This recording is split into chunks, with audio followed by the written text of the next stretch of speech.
So, I'm sorry po. Ito po nakalimutan ko po pong sabihin. Nung last year po na um, naki nakilibing po kami dun sa na mayapang asawa ng tita Susan ko na si Tito Jun.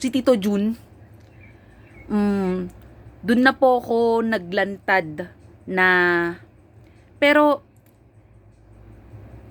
pero iba po yung pero kasi syempre po concern lang din po ako sa tita Susan ko na dadagdagan ko yung sakit ng ulo niya.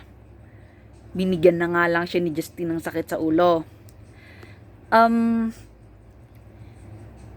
ang nilantad ko lang po kay tita Susan ko is nanligaw po dati.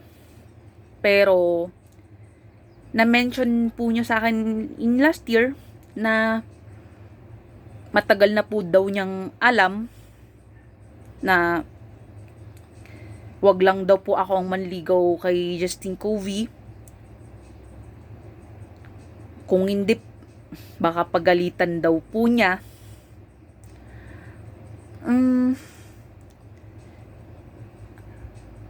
Pero may nakapag-mention po sa akin na kamag-anak din namin na matagal na daw po alam ng tita Susan ko na naging kami ni Justin Covey.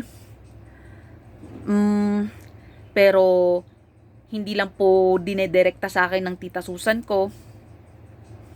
Sorry po, kasi ang dami ko po talaga nakakalimutang ikwento. So yun lang po.